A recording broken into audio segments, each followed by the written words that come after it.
Baik, Assalamualaikum warahmatullahi wabarakatuh. Om Swastiastu, Namo Buddhaya, salam kebajikan. Kenalkan, saya Muhammad Rizky Sain dengan akhiran NIM 052. Jadi di sini saya akan mempresentasikan hasil terkait analisis fungsi bentuk studi mengenai tipe dasar serta organisasi sekuen fungsional pada bangunan Lotus Temple. Oke, mungkin yang pertama aku menjelaskan sedikit terkait latar belakangnya, di mana arsitektur Lotus Temple sendiri itu dirancang oleh arsitektur yang bernama Foriborz Sahlba dan diresmikan pada tahun 1986. Jadi bangunan ini dikenal dengan bentuknya yang menyerupai bunga teratai, sebuah simbol kesucian dan ketenangan dalam berbagai tradisi spiritual Asia. Kemudian selain menjadi pusat peribadahan umat Baha'i, Lotus Temple terbuka bagi seluruh umat manusia tanpa memandang agama, budaya maupun latar belakang. Dengan demikian, bangunan ini bukan hanya sekedar tempat ibadah, melainkan juga simbol persatuan dan toleransi antar umat beragama. Jadi, Lotus Temple sendiri ini sering disebut sebagai tempat kesucian atau universal agama, di mana seluruh agama bisa berkumpul di tempat ini. Kemudian jadi Lotus Temple ini menampilkan eksplorasi geometri kompleks dengan 27 kelopak beton putih yang tersusun tiga lapisan untuk membentuk kesan menyerupai bunga teratai yang sedang mekar. Dengan penggunaan struktur seperti ini, yaitu kalau bisa dianalisis ini adalah struktur cangkang. Baik, kemudian kita lanjut pada poin berikutnya terkait kajian teori dan pembahasan. Jadi fungsi bangunan Lotus Temple sendiri seperti yang telah saya jelaskan tadi yaitu adalah sebagai rumah ibadah umat Bahai. Namun sesuai dengan prinsip universal agama, bangunan ini terbuka untuk seluruh umat manusia tanpa memandang agama maupun latar belakang. Jadi tidak seperti tempat ibadah yang lainnya. Bangunan ini sendiri menampilkan simbol-simbol khas agama tertentu. Jadi Lotus Temple justru meniadakan segala bentuk ikonik ikonografi keagamaan. Jadi bangunan ini tidak kayak bangunan-bangunan lain yang ada DP simbol-simbol seperti eh, ornamen-ornamen yang menciri khaskan suatu agama, tapi dibuat polos karena fungsi dari bangunan ini sendiri yaitu ya universal agama, di mana semua agama berkumpul di situ dan fungsi desain tersebut untuk saling menghormati dari tiap agama. Kemudian mungkin kita lanjut ke bentuk arsitektural Lotus Temple, di mana dari segi bentuk Lotus Temple menampilkan salah satu pencapaian arsitektur modern yang terinspirasi dari geometri alam. Rancangan Farib Sahba mengambil bunga teratai sebagai model utama, yaitu diinterpretasikan ke dalam struktur arsitektural monumental. Bunga teratai dipilih karena melambangkan kesucian dan ketenangan dalam banyak tradisi spiritual Asia, sehingga mampu menjabatani berbagai latar belakang agama yang berbeda. Bunga ini terdiri atas 27 kelopak yang seperti yang saya jelaskan pada latar belakang yang dilapisi marmer putih, tersusun dalam tiga lapisan yaitu menyerupai bunga bunga yang sedang mekar. Jadi seperti ini. Kemudian dena bangunan dari bangunan ini sendiri berbentuk nonagon atau 9 sisi, yaitu berkaitan erat dengan ajaran Bahai yang menganggap angka 9 sebagai simbol kesempurnaan dan persatuan.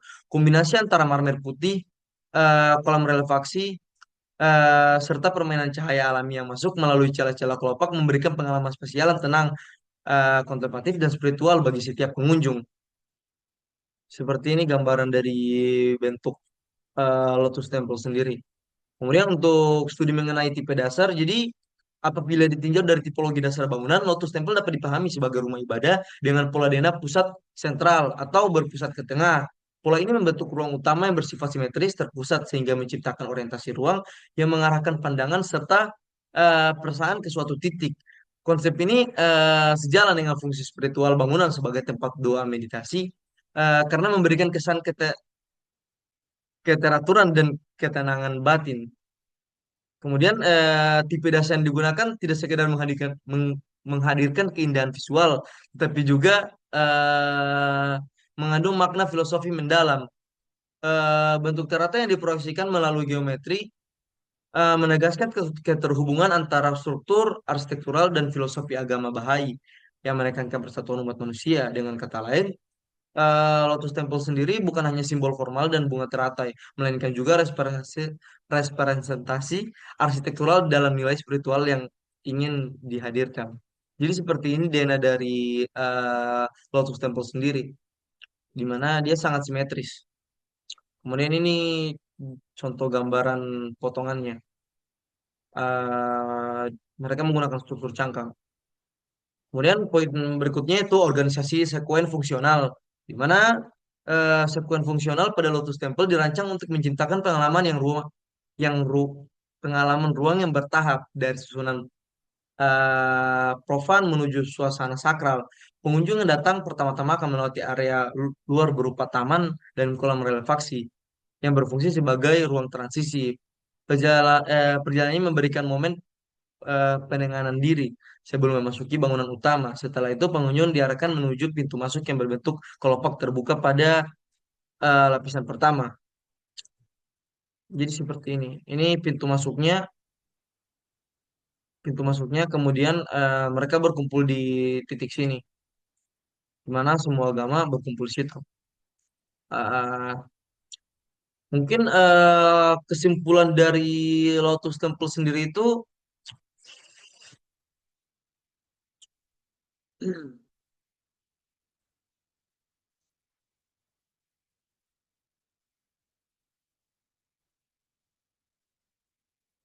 mungkin kesimpulan dari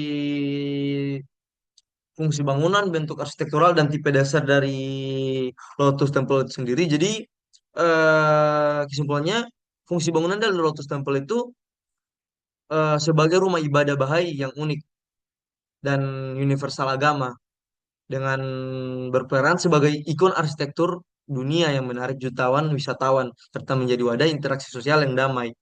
Kemudian, ciri khasnya sendiri menyediakan segala bentuk ikonografi keagamaan untuk menegaskan prinsip spiritual yang universal atau semua agama bersatu. Kemudian bentuk arsitektural. Jadi bentuk arsitekturalnya itu terinspirasi dari bunga teratai yang mekar dengan struktur geometri terdiri dari 27 kelopak beton putih berlapis marmer. Dengan makna angka 9 yang artinya kesempurnaan dan persatuan umat manusia. Kemudian tipe dasarnya sendiri dan organisasi sekuen fungsional.